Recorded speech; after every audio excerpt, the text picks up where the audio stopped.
pay for my entire Ivy League education, Grandpa, all 4 years, plus expenses, or the whole world finds out you're not the self-made titan you pretend to be.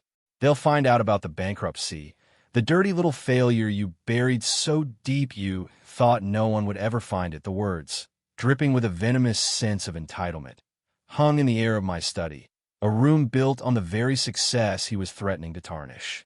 My grandson, Leo, stood before me, his posture a study in arrogant confidence, his face, so much like his father's, twisted into a smug, triumphant sneer. He thought he had me. He thought he had found the perfect lever to pry open my vault and bleed me dry. He saw an old man, frail and cornered. He saw weakness. He did not see the forge that had tempered my spirit, the failures that had sharpened my resolve into a blade. He had just declared war, and in that moment, watching the predatory gleam in his eyes, I decided he would not just lose. He would be utterly and completely dismantled. His arrogance would be his ruin, and I would be the architect of it. My mind reeled, not from the shock of the threat, but from the sheer audacity, the cold-blooded calculation in a boy I had bounced on my knee. This was the child I had taken to his first baseball game, the one for whom I'd bought a ridiculously expensive telescope because he'd shown a fleeting interest in the stars. Where had I gone so wrong? The answer, I knew, was standing sheepishly behind him, my own son, Robert. Robert, a man who had lived his entire life in the shadow of my success, never wanting for anything and therefore never learning the value of anything.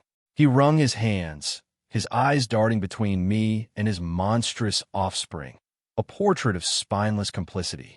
He was the soil in which this poisonous weed of entitlement had been allowed to grow, fertilized by my money and his weakness. I looked at Leo, then at Robert, and a cold clarity washed over me. The pain, a sharp, stabbing thing in my chest, was swiftly being replaced by something else, something hard and unyielding. It was the feeling of a general surveying a battlefield, calculating his strategy. They thought this was a negotiation. They were about to learn it was a surrender. Theirs, not mine. I remember when Robert was Leo's age. The world was a different place then, and I was a different man. I wasn't Arthur Kensington, the founder of Kensington Consolidated, a name synonymous with architectural innovation and unshakable financial stability. I was just Art, a kid from the wrong side of the tracks with calloused hands and a fire in my belly. My first company, a small construction outfit I started with 2 friends and a beat-up truck, was my entire world. We worked 18-hour days, fueled by cheap coffee and the sheer, desperate ambition to build something that would last. My wife, Eleanor, my sainted Eleanor, would pack my lunches and believe in me with a ferocity that shamed my own doubts. We were going to make it, and for a while we did. We landed a big contract, a multi-unit residential complex. It was our shot at the big leagues. I poured everything into it. Our savings, a second mortgage on our tiny house, every ounce of my energy. Then the recession hit. It was like a tidal wave no one saw coming. Interest rates skyrocketed, the developer went bankrupt overnight, and my little company was left holding millions in unpaid invoices. We were wiped out. Bankruptcy wasn't just a financial term. It was a public flogging.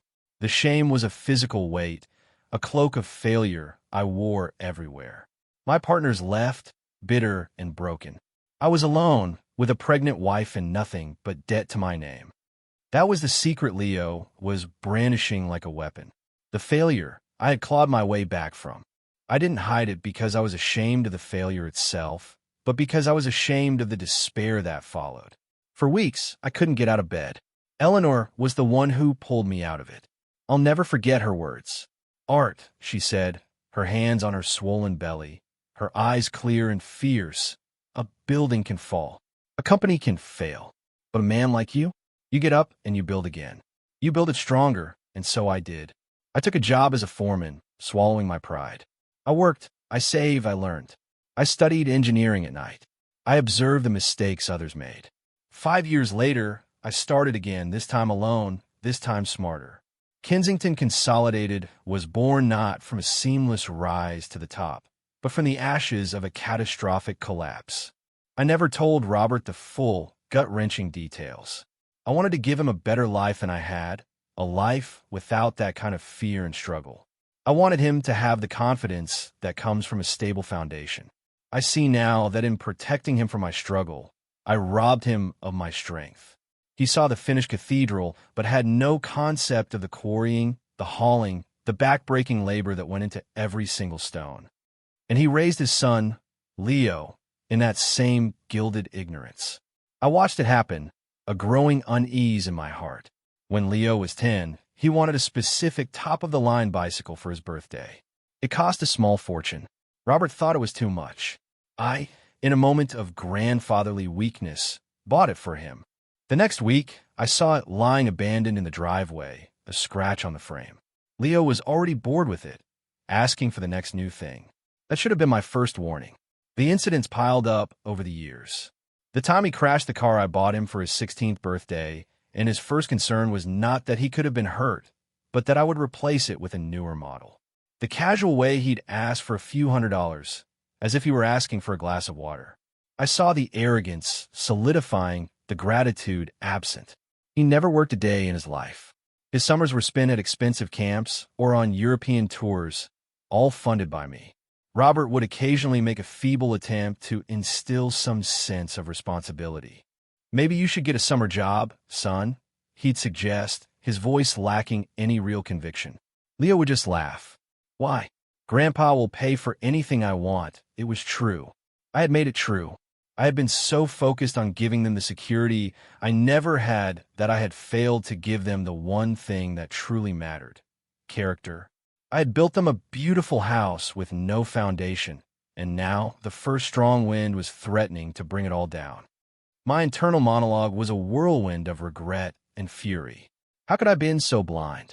I had seen the signs, the little red flags that fluttered at the edges of my vision, but I had chosen to ignore them, to believe that love and generosity would eventually cultivate a good heart. I was wrong. Leo's heart wasn't just uncultivated, it was barren rock.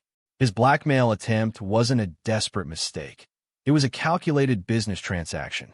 He had assessed my assets, identified what he perceived as a weakness, and was now attempting a hostile takeover of his own future.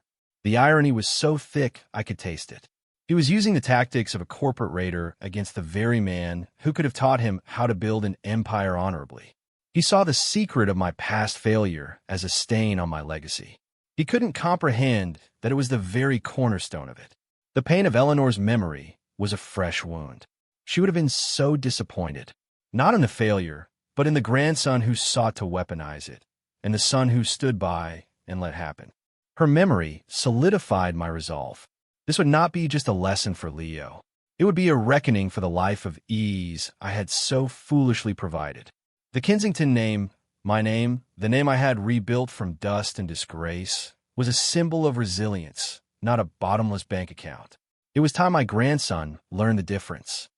"All right," I said, my voice unnervingly calm. The sudden quiet in my tone seemed to unnerve Leo more than any shouting match would have. His smug expression flickered with uncertainty. Robert shifted his weight, a nervous shuffle that betrayed his anxiety. "Let me be clear about what you are proposing," I continued, steepling my fingers and looking directly at Leo, my gaze as hard as the granite on my desk. "You want $250,000, perhaps more, for tuition at a school you haven't even been accepted to yet. In exchange for this, you will refrain from telling the world that your grandfather once failed in business before he succeeded.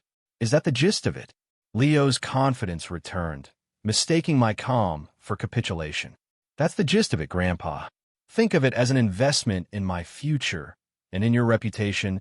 A malicious smile played on his lips. My own son, Robert, winced but said nothing. His silence was his endorsement.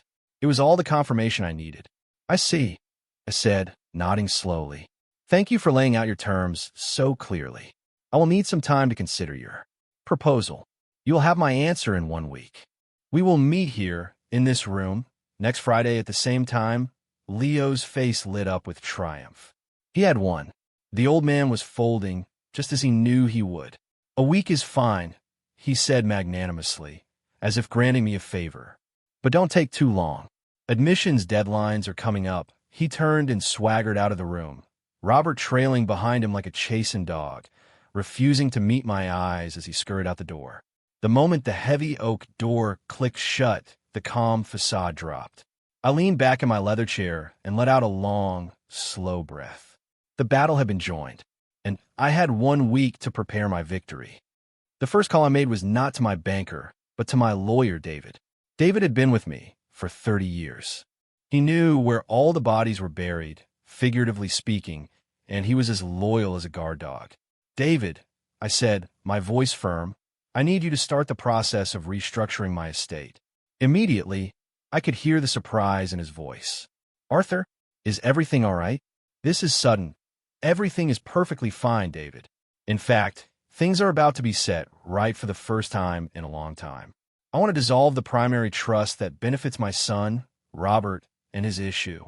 We're going to place all of those assets into a new charitable foundation. The Kensington Foundation for Second Chances. I explained the name was non-negotiable. It will provide grants and mentorship to entrepreneurs who have experienced business failure and are trying to start again. David was silent for a moment. He was smart enough to know this wasn't just a financial decision. It was a declaration.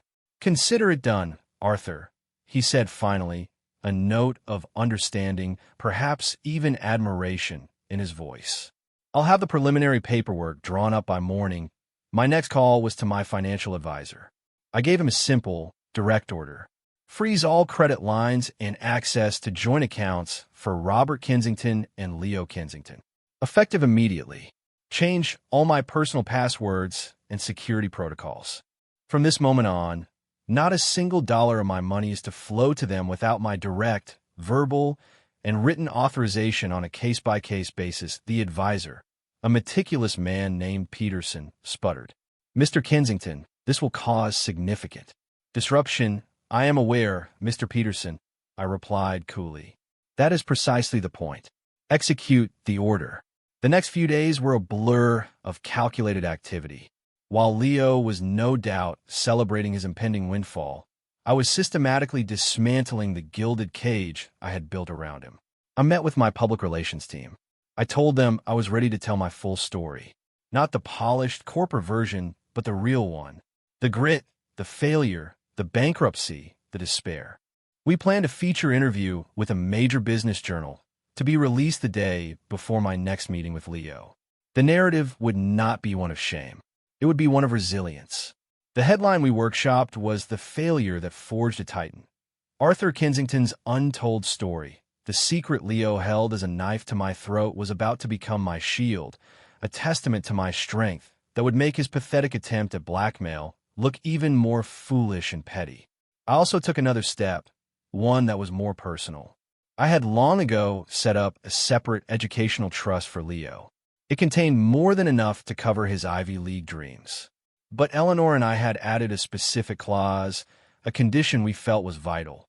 The trust would only become accessible to him after he had completed 1 full year of employment after high school, in a job earning no more than twice the minimum wage. He had to prove he could hold a job, show up on time, and understand the value of an honest day's work. He had to learn what it felt like to earn $1 before he was given hundreds of thousands of them. Robert knew about the clause, but I suspect he never had the courage to tell Leo, hoping I would just waive it. I had my lawyers review the trust bylaws. His attempt at extortion, a clear act of bad faith, was a flagrant violation of the spirit, if not the letter, of the conditions. David agreed. We drafted a legal notice declaring the trust null and void due to the beneficiary's actions. The money would be rerouted to the new foundation. As the week progressed, a strange sense of peace settled over me. The hurt was still there, a dull ache beneath my ribs, but it was overshadowed by a powerful sense of purpose. I was not just punishing my grandson. I was trying to save him. The only way to save a drowning man who is fighting you is to sometimes let him go under for a moment, to let the shock of the cold water clear his head. Leo was drowning in entitlement, and I was about to pull the plug on his warm, comfortable bath. I spent time going through old photo albums, looking at pictures of a younger Robert, a baby Leo. Where's the innocence? Where did the rot set in? I saw myself in the photos, always smiling, always providing. I was the source of the problem. My love, my desire to protect, had become a poison. This act, as harsh as it seemed, was the only antidote I could offer. It was a bitter medicine, but the disease was terminal. The day before a scheduled meeting, the article was published online. It went viral in the business community. My phone didn't stop ringing. Colleagues, even old rivals, called to express their admiration. "Arthur, I never knew," one said. "What a story. It makes your success all the more remarkable." My PR team reported that the company's stock had actually ticked up a few points. My dirty little secret was now my crowning achievement, a masterclass in branding and resilience. The trap Leo had set for me had snapped shut, but I was not the one caught inside. Friday arrived. I sat in my study, the late afternoon sun streaming through the windows, illuminating the dust motes dancing in the air. I felt a profound sense of calm. I had arranged all the pieces on the chessboard. All that was left was for my opponent to walk in and realize he had been in checkmate from the very first move. The door opened, and Leo entered, followed by his father. Leo was practically vibrating with anticipation. He was wearing an expensive suit that looked ridiculous on his young frame, as if he were playing dress-up for his first day as a rich man. He had a broad, triumphant smile on his face. He hadn't seen the article. Of course he hadn't. He didn't read business journals. He read gossip blogs and looked at car websites. His world was that small, that self-absorbed. Robert looked more nervous than ever, his face pale and drawn. Perhaps he had seen it. "Grandpa," Leo began, his voice booming with false bonhomie. "Good to see you. I trust you've had a productive week and have come to a sensible decision." He sat down in the chair opposite my desk without being invited, leaning forward with his elbows on my desk, a gesture of pure dominance. I let the silence hang in the air for a moment, watching his confident smile begin to falter. I slid a single piece of paper across the polished mahogany surface. It was a printout of the article. "I think you should read this," I said quietly. Leo glanced at it, his brow furrowed in confusion. He read the headline, "The Failure That Forged a Titan, Arthur Kensington's Untold Story." The color drained from his face. His eyes scanned the first few paragraphs, his mouth falling slightly open. I watched the gears turning in his head, the dawning horror as he realized his weapon had been disarmed, melted down and reforged into something for me. His face went from pale to a deep, blotchy red. "What is this?" he stammered, his voice a pathetic squeak. "You told them? You told everyone yourself?" "I did," I said, my voice even. "Your big secret, your leverage. It's gone. It's now a matter of public record, a source of inspiration, it seems. My reputation, far from being tarnished, appears to have been enhanced. Funny how that works. Integrity, you see, isn't about never falling. It's about how you get back up." Leo was speechless. He looked at the paper, then at me, his eyes wide with disbelief and rage. You can't do that." "I can," I said, "and I have. Your blackmail, therefore, is null and void. You have nothing to offer me, so our deal is off." The rage in Leo's eyes boiled over. "Fine," he spat, slamming his fist on my desk. The sound echoed in the quiet room. "Forget the secret. You're still my grandfather. You're still rich. You owe me that education. You've always paid for everything." His voice was rising to a hysterical pitch. The entitled child, denied his treat, was throwing a tantrum.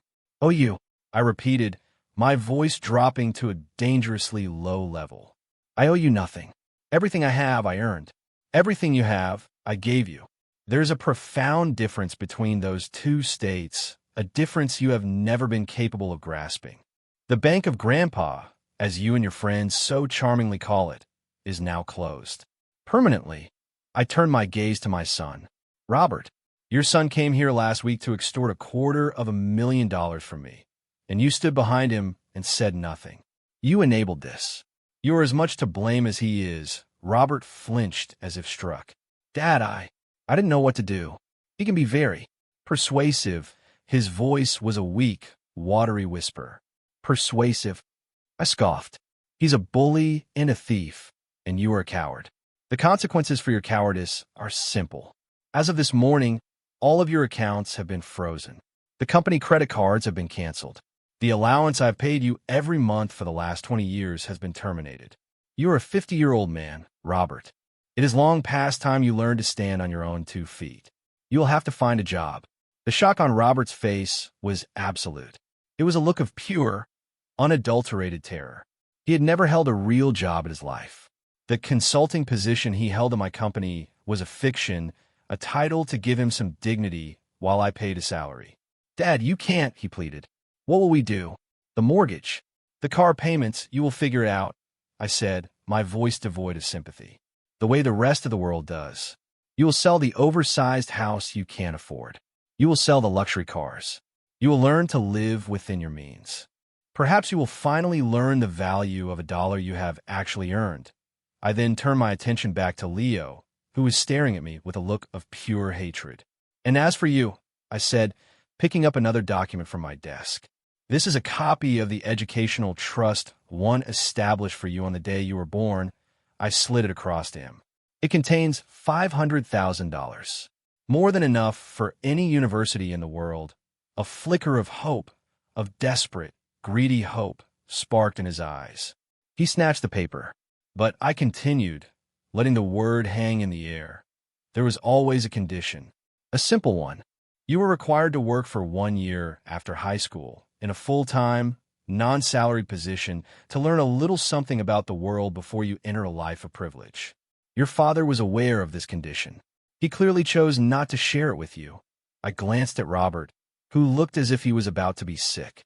"However," I said, my voice hardening, "your recent actions, specifically the felonious act of attempting to extort money from the grantor of the trust, have demonstrated a complete and utter lack of the character and integrity the trust was designed to reward. Therefore, my lawyers have advised me, and I have agreed, that you have irrevocably violated the terms. The trust is dissolved." Leo's face crumpled. It wasn't the look of a schemer defeated. It was the look of a child whose favorite toy had been broken. The raw, uncomprehending grief was almost pitiable. "No," he whispered. "No, you can't. It's already done," I said, my tone final. "The entire sum, every last penny, has been redirected. It is now the seed money for a new charitable endeavor. The Kensington Foundation for Second Chances. It will help people who have failed, people who have lost everything, get back on their feet and build something new. People like I once was. It is a far better use of the money than funding 4 years of partying for an arrogant, ungrateful boy who has never known a single day of hardship." The room was silent save for Leo's ragged breathing. He was broken. His entire world, a world built on the quicksand of my wealth, had just been swallowed by the sea. His threats were empty. His future was a blank page, and his safety net had been incinerated before his very eyes. He looked at his father, his eyes pleading for help, but Robert could offer none. Robert was in the same sinking boat. For the first time, they were truly on their own. "Get out," I said, the word sharp and clean as a surgeon's cut. "Both of you. Get out of my house." Leo stood up, his legs unsteady. The arrogant swagger was gone, replaced by a defeated slump. He didn't look at me. He couldn't. The rage was gone, replaced by a vast, empty shame. He walked out of the room, his father trailing behind, 2 ghosts leaving the scene of their own demise. In the weeks and months that followed, I held my ground. It was the hardest thing I have ever done. Robert called, pleading, begging, but I did not relent. I told him I would not let him starve, but the life he knew was over. He eventually sold the mansion and moved into a small apartment. He found a job, a real one, as a sales manager at a lumber company. I heard from a mutual acquaintance that he was working hard, that the terror in his eyes had been replaced by a weary sort of pride. He was finally growing up. Leo's path was harder. His prestigious university acceptances were worthless without the tuition money. He refused to get a job at first, living off friends, his pride still warring with his new reality. He called me once, late at night. His voice was different. The arrogance was gone, replaced by a hollowed-out exhaustion. He didn't ask for money. He just asked why. "Because I love you," I told him, the words catching in my throat. "Because I failed you by giving you everything, And this was the only way I could give you the one thing that matters. A chance to build a life that is truly your own. I don't know if he understood. He hung up without saying another word. About a year later, I received a letter. It was postmarked from a small town a few states away. The handwriting was Leo's. Inside was a short, simple note. He told me he was working as a carpenter's apprentice for a small construction company. He was taking classes at a local community college at night, paying his own way. He said the work was hard, his hands were calloused, and that for the first time in his life, he felt tired at the end of the day in a way that felt good. He didn't apologize, not in so many words, but he didn't need to. The last line of the letter was all the apology I would ever need. It read, "Thank you for teaching me how to build." I folded the letter and placed it in my desk drawer next to a faded photograph of Eleanor. A tear slid down my cheek, but it was not a tear of sadness. It was a tear of hope. The lesson had been brutal, the cost immense, but the foundation, at long last, was being laid. The house could now be built, stone by painful stone, and this time it would be strong enough to withstand any storm. He was finally learning the family business. Not the business of making money, but the business of making a man.